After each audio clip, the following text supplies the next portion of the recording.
Good evening and welcome to our Method Seminar Series, the final one of 2020.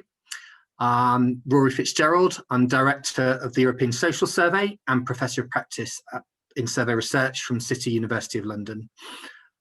Delighted to have our speaker and topic this evening. I'm very, very excited about this. Obviously, this year has been dominated by the pandemic and the awful impact it's had on all of us. And in social sciences, of course, face-to-face interviewing in many cases has largely stopped, meaning one of our key tools has not been there to help us deal with the pandemic. But that's not been the case for the colleagues in the German internet panel who've harnessed that wonderful resource to really look at what's been happening day by day in Germany. So I'm delighted to welcome our speaker, Carina, Cornesse, a postdoctoral researcher in survey methodology from the University of Mannheim, and co-director of the project Recruiting Probability-Based Online Panels, Cost Efficiency and Data Quality, and that's at the Mannheim Centre for European Social Research. She also serves as Associate Editor of the Journal of Survey Statistics and Methodology, and key research focuses on collection, evaluation, enhancement of innovative, high-quality survey data. And perhaps tonight a key example of that. So delighted to welcome Carina, and please place your questions in the Q&A and we'll take some of those at the end. And I'll now hand over for the presentation. Okay, hello and welcome everyone. And thank you for the introduction, Rory. I'm going to share my screen with all of you now. Yes, that's working nicely. Okay, perfect. So it is my great pleasure today to present to you on behalf of our entire research group, the Mannheim Corona Study. I will talk a bit about the findings that we gained with the Mannheim Corona Study, which I will probably refer to several times in this presentation as MCS. So if you hear me say MCS, that is to say Mannheim Corona Study. I will also talk quite a bit about the methodology that we applied to conduct the Mannheim Corona Study. And I will put a particular focus on how we adapted an existing probability-based online panel, in this case, the German Internet panel, to be able to study the societal impact of the coronavirus in Germany. Okay, so before I talk about the Mannheim Corona Study, let me take you back in time a little bit to the beginning of the year 2020 for a brief overview of the first COVID-19 wave in Germany. So while we had heard about the coronavirus for a couple of weeks before that on the news from abroad already, it wasn't really until the 27th of January when the first case of COVID-19 was confirmed in Germany. And from there on, a number of local clusters were detected and they spread more and more across different regions in Germany. So that on the 28th of February, a national crisis cabinet was installed on the federal level to coordinate the process of finding countermeasures to tackle this problem of the coronavirus and its spread that was becoming wider and wider.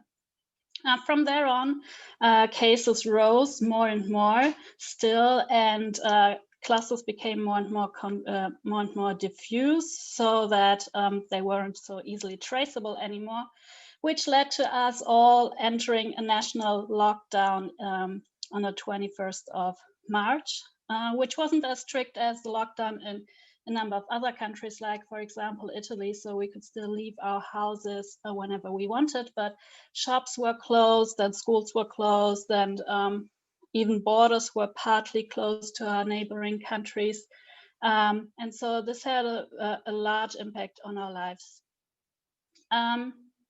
Still, cases of COVID-19 rose more and more until mid-April approximately, when we reached the height of the first wave of COVID-19 in Germany. During that time, nearly every day, around 6,000 cases, new cases of COVID-19 were reported on each and every day in Germany. But after that, due to the countermeasures that were being taken, the number of cases began to decline over time, so that on the 14th of May, we ended the national lockdown, which still meant that a number of countermeasures stayed in place, but shops, for example, and restaurants, they could reopen. And so partly we could go back to a little bit of normality then. In mid-June, one could say that this was the end of the first wave of COVID-19 in Germany, because during that time, numbers of new cases were still being reported. So it wasn't like we didn't have any COVID cases anymore, but it was at a quite low level. Of course, since then, we are now in a second COVID-19 wave, which is much more severe, and we're in a kind of lockdown situation again, but that is a different story. And today I want to focus on the first wave of COVID-19 and on the Mannheim Corona Study, which we conducted during the first wave of COVID-19 in Germany. We started the Mannheim Corona Study on the 20th of March. That is also the first day we went into field with the Mannheim Corona Study and collected data in our study. And from there on, we collected survey data on each and every day throughout the first COVID-19 wave and everything that was happening there until the 10th of July, which is well after the first wave really ended in Germany. So before I talk more about how we conducted the Mannheim Corona Study, I first want to give you an impression of the kinds of findings that we gained with the Mannheim Corona Study. And there's one area of research that was of particular interest to us, and that's people's opinions about the containment measures that were being discussed at the time to combat the spread of the virus. So on each and every day of the Mannheim Corona Study, we asked our participants which of the following measures do you consider appropriate in the current situation? And this is what we found. So here on the x-axis, it's a timeline for the time when we conducted the Mannheim Corona Study, and each and every day during the Mannheim Corona Study, we got a new estimate of these public opinions, and on the y-axis is the share of people who support a particular countermeasure. So I don't want to discuss each and every line of this, but maybe we can just quickly look at the measures that were in the beginning most popular in Germany. And that is closing universities, schools, and childcare, which is the red line in this graph, closing borders, which is the blue line, and banning events with more than 100 people. So as you can see, essentially at the beginning of the Mannheim Corona Study, nearly everyone was in favor of these types of containment measures.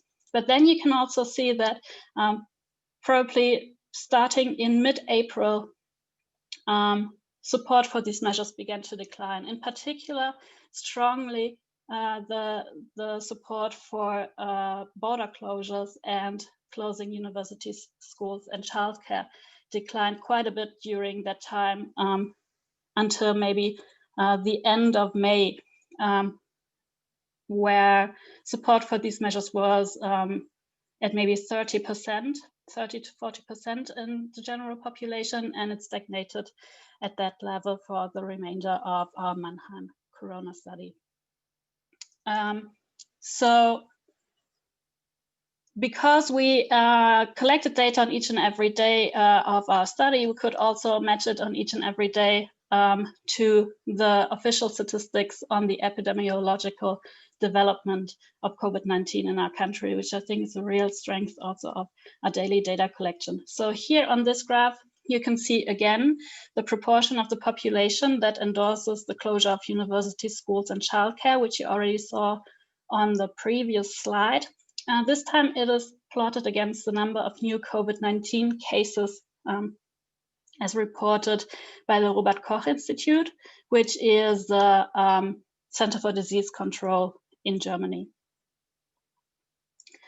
And here you can see that really interestingly, I think that, or as one might expect, there is an association between the support for this containment measure of closing university schools and childcare and in this case, the number of new COVID-19 cases per day as reported in the official statistics. And it's a positive correlation. You can see that in the beginning of the Mannheim Corona Study, when the number of newly reported cases was really high, the support for closing university schools and childcare was also really high. And then starting from mid-April, when the number of newly reported COVID-19 cases began to decrease, we also see a strong decrease in the support for closing university schools and childcare facilities. And when in the end of the Mannheim Corona Study, the number of cases and the official statistics was pretty low, the support for closing university schools and childcare was low too. We actually estimate this correlation at a correlation coefficient of 0.5. Of course, we didn't only examine a public opinion in our Mannheim Corona Study, but we also looked at behavioral measures in our study. One example of this is social distancing, which of course was of major importance and still is of major importance in this pandemic. So on each and every day of our study, we asked our participants, how many times have you met with friends, relatives, or privately with work colleagues in the past 7 days? So this question really is about social contacts, meeting other people socially. And this is one of the findings. Here you can see the share of people who still met with other people socially the previous week across our Mannheim Corona Study. And also for this, we have a pre-pandemic measure from the German Internet panel, which is the black dot in this graph. So from basically before the Mannheim Corona Study, we know that people in early March still met still more than 80% of people still met with other people socially in early March.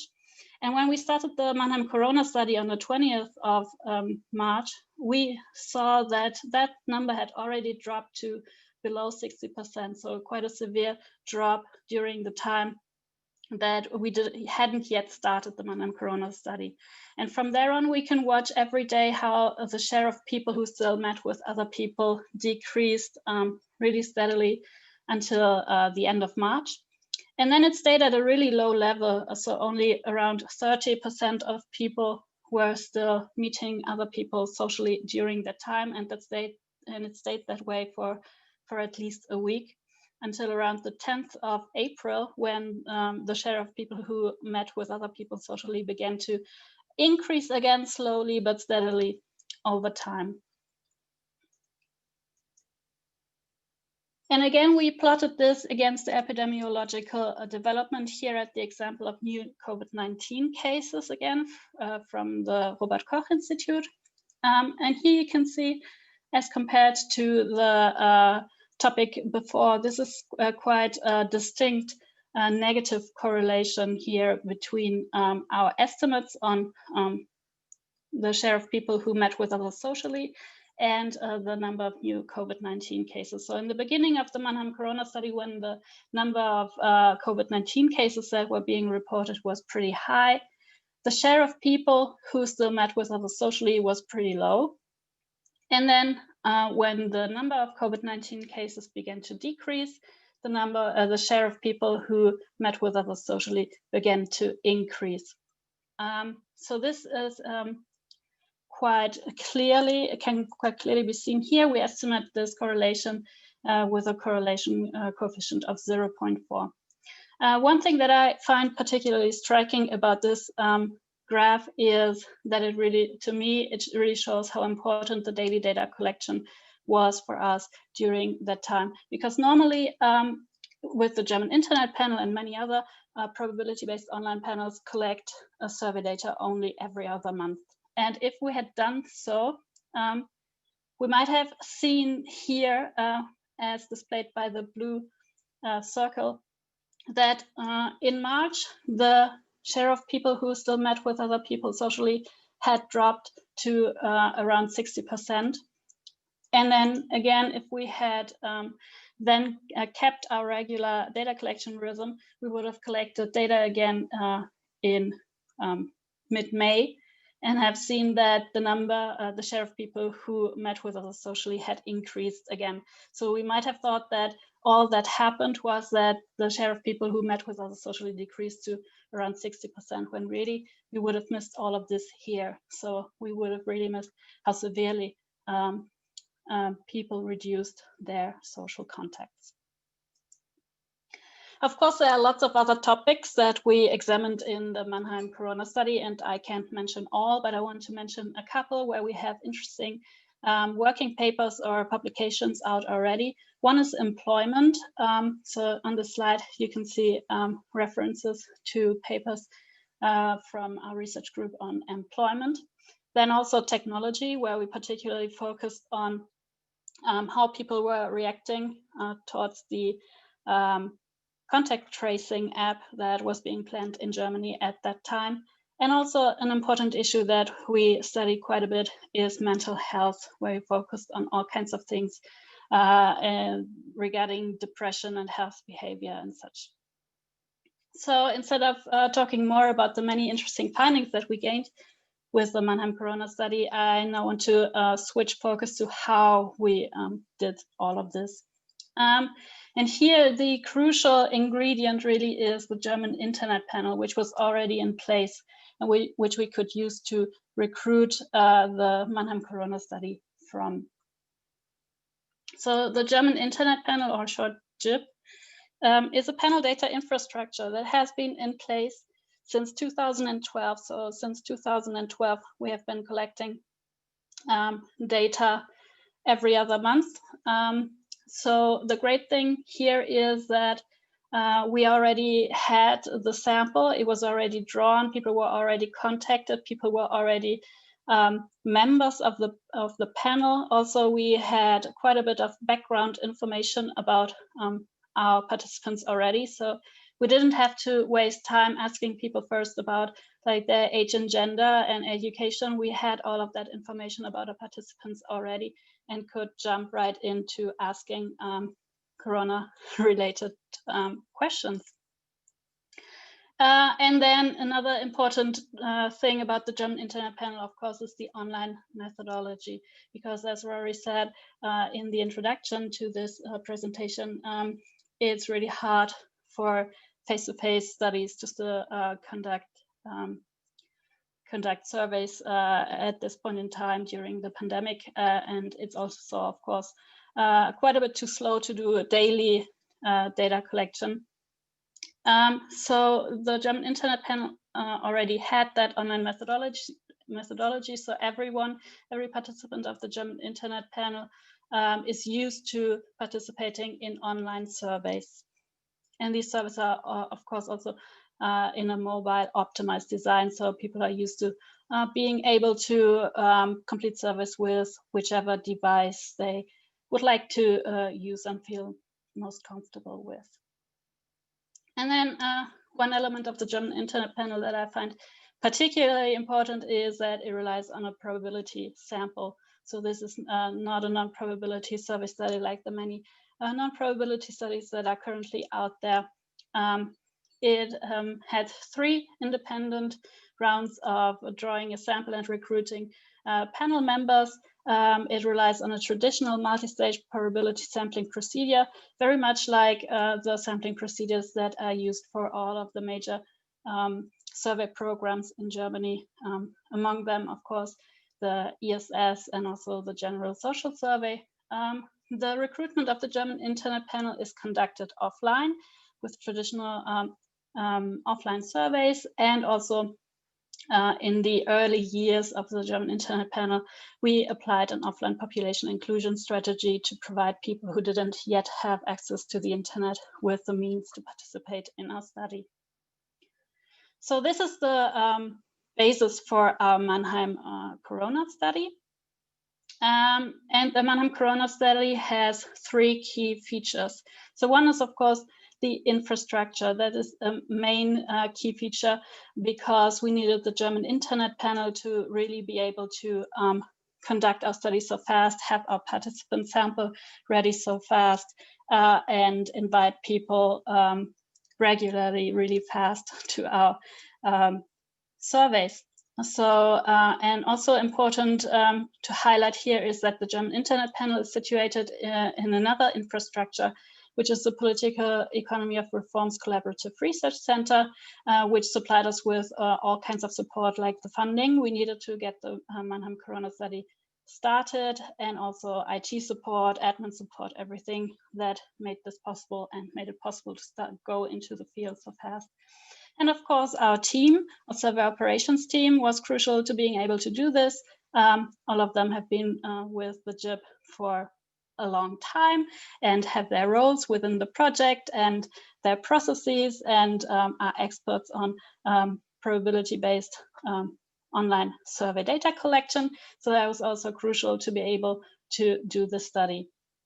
And then, of course, one important cornerstone that I highlighted already when I presented the results is the daily data collection, which we think is really crucial and important during the time when people's lives were changing so quickly. And on average, we got around 500 completed questionnaires in every single day of the Mannheim Corona Study. I will talk about that quite a bit more on the next few slides.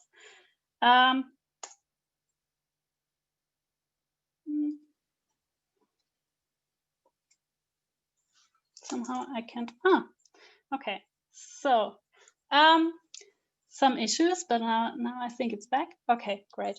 So the third cornerstone that I wanted to highlight about the Mannheim Corona Study is our open science approach, which I think was particularly important during the first wave of the pandemic, because it wasn't only important to collect data fast and frequently during that time, it was also important to inform people about what was happening during that time. So we didn't only collect data every day, we also processed the data every day and reported the results every day, and we reported them transparently and open to everyone in our daily reports on our Corona Study website, which is still in place, so you can check it out. And we also published additional material that, like, the news media and interested members of the public and politicians and everyone who was interested to find out more about what was going on in our country could access.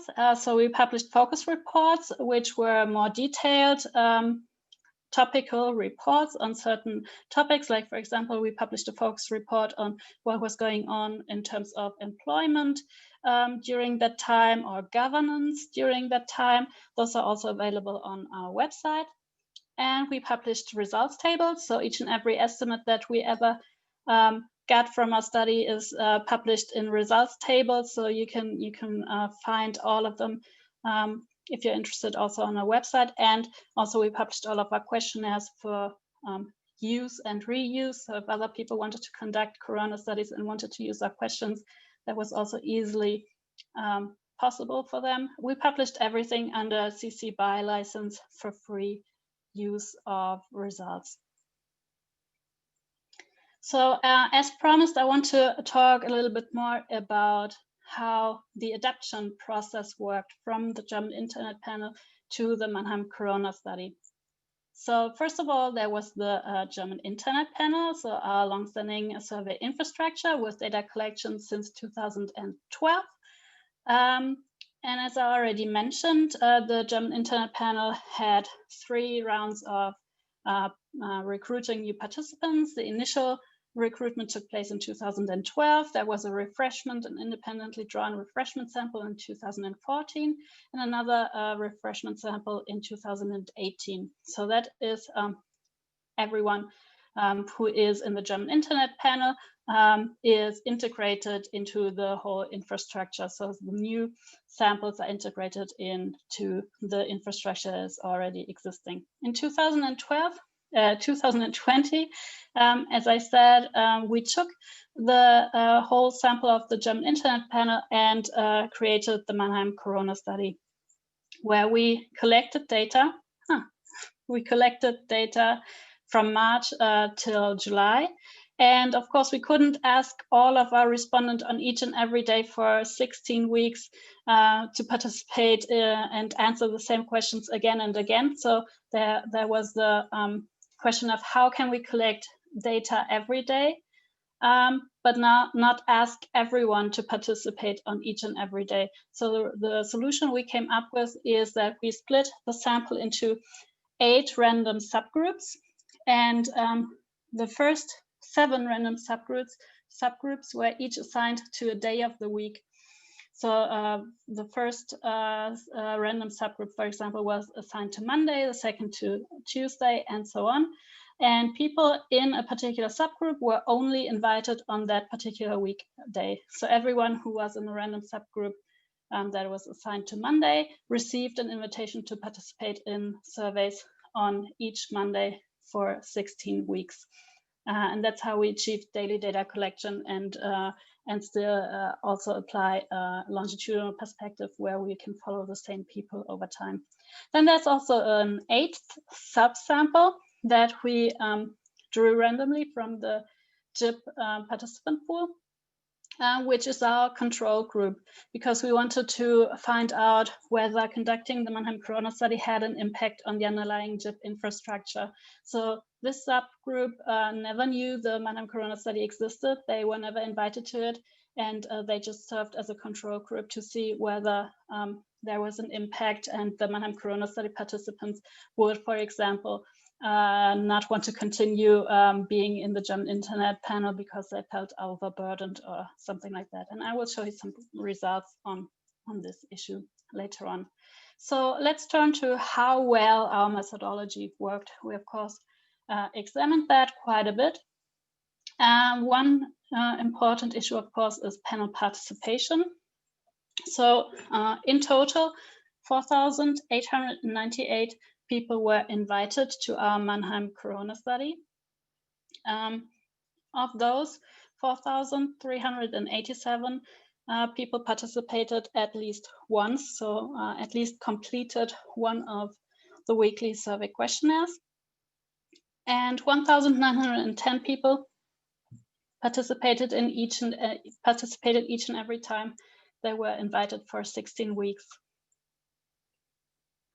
And on average per day, 491 people participated.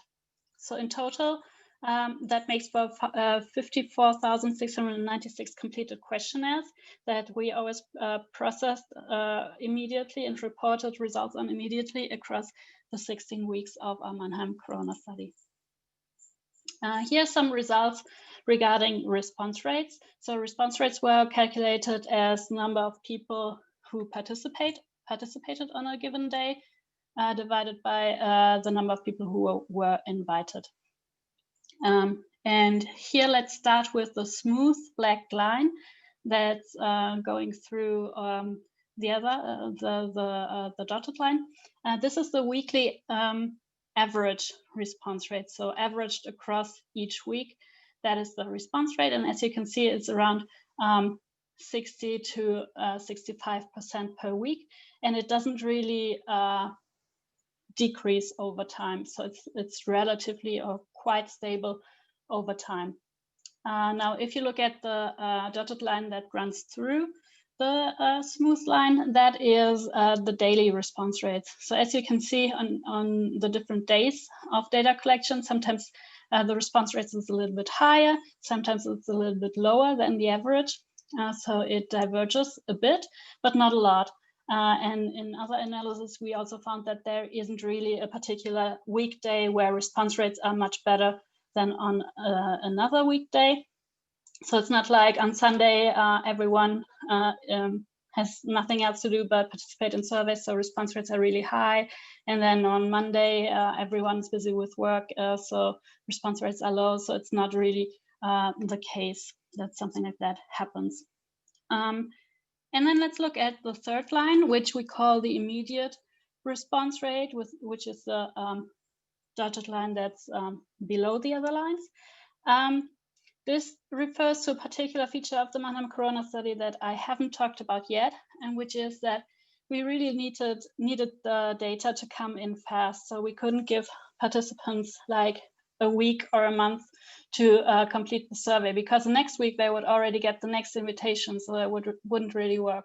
So we only gave participants 48 hours to respond after they were invited to the survey. Otherwise, they were non-respondents. And in the invitation emails, we asked them to participate within the first 24 hours after they received the invitation. And the dotted immediate response rate line shows how the share of invited participants who really managed to complete the questionnaires within the first 24 hours since they were invited. And as you can see, they're pretty high. So not as high as when we give people 48 hours. So this line is a little bit higher, but still a lot of people, and the majority really of people, managed to participate within the first 24 hours of being invited. And response rates here are around 55%. Of course, here also they vary day by day, but there again, there's not a particular day of the week where response rates are significantly higher than on any other day. Of course, response rates aren't the only important issue in terms of data quality. We also looked quite extensively at sample accuracy, because we wanted to get good estimates of the general German population. And there are a couple of characteristics of which we knew already that the German Internet panel was always good at representing those as compared to the general population, like, for example, region or gender. Then also from the German Internet panel, we know that there are some characteristics where there are slight biases in our data. Like, for example, with regard to age, we know that our youngest subgroup in the panel is always slightly underrepresented. With regard to household size, we know that people who live alone are slightly underrepresented in the German Internet panel. Regarding marital status, we know that that singles are slightly underrepresented in the German Internet panel. And those biases also translate into the Mannheim Corona Study. And then, of course, there are characteristics that are challenging for the German Internet panel, and I think for most surveys that I know of, and that's particularly education, where we have an underrepresentation of people with low education in the German Internet panel, and then also in the Mannheim Corona Study, and also in terms of citizenship, where we have an underrepresentation of people of non-German citizenship. And so those are known biases in the German Internet panel that we also found in the Mannheim Corona Study. And so we applied a weighting scheme that's slightly different from the weighting scheme we usually use in the German Internet panel. So first of all, we collect data in the Mannheim Corona Study. Then from that data, we project to the sample of the German Internet panel using propensity weighting techniques. And then we use those propensity weights as a pre-weight in a ranking procedure that we use to extrapolate from the sample to the general population. And we always only report as final results the results that are weighted using these weights. So even in our daily reports, we never reported unweighted estimates. We always used these weighting procedures on each and every daily sample immediately and reported only results that were weighted. In this graph, you can see a couple of things. One is the bars that again represent the number of new COVID-19 cases as reported by the Robert Koch Institute that I had on a couple of slides before already. Then the gray line is the response rates per day, which I already showed you on previous slides, and where you again can see that they are pretty stable across time, although they vary by day slightly, and they decline really very slightly over the course of the Mannheim Corona Study. And then there's the black line, which is an estimate of the bias for each and every day of the Mannheim Corona Study data collection. And there you can see that the bias is really stable over time too. So it doesn't really, neither the response rate nor the bias varies a lot by day, and both characteristics have nothing to do with the epidemiological development. So it's not like, for example, response rates were really high when the number of new cases was still very high and then began to decline. That's not something that we can that we found here. So then also let me tell you something about the infrastructure impact. So as I said before, we wanted to examine what impact conducting the Mannheim Corona Study had on the underlying infrastructure of the German Internet panel. And here we were fortunate and had our control group, which was never invited to the Mannheim Corona Study, although it was part of the German Internet panel. And so we could look at response rate differences to regular German Internet panel survey data collection waves between the people who were invited to the Mannheim Corona Study and the people who were never invited to the Mannheim Corona Study. And so here is also important to note that we continued our regular German Internet panel data collection during the time that we did the Mannheim Corona Study. So we didn't pause or stop the regular waves. They just still were being conducted. So we conducted a German Internet panel survey wave in March, in May, and in July. And the bars here represent the response rates by group. So the control group that wasn't invited and the Mannheim Corona Study sample that were invited to the Mannheim Corona Study.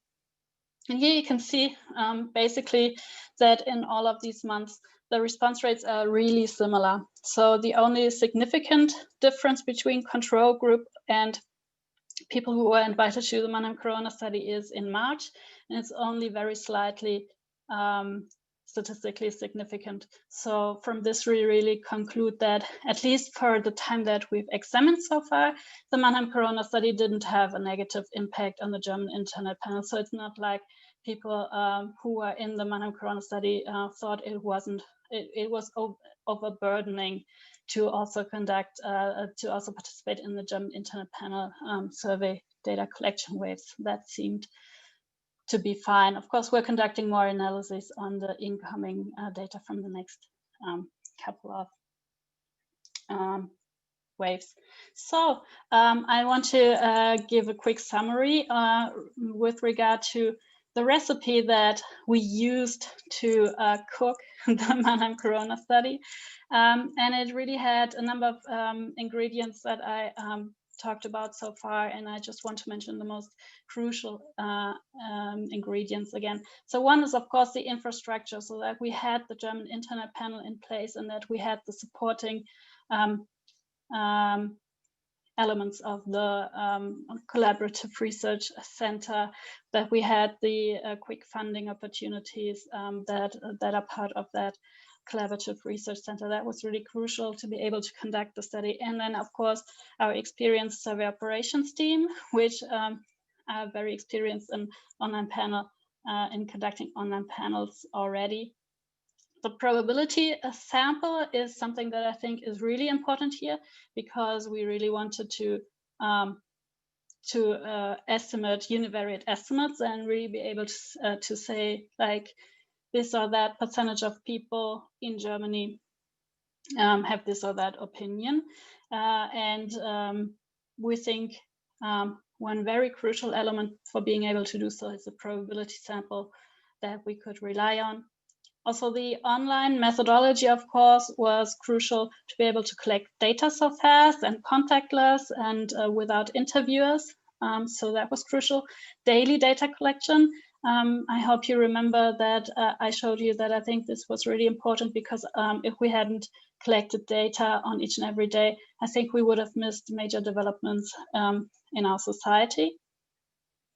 And then the open science approach, where we informed political decision makers, we informed interested members of the public and the media immediately on the day when our data was collected.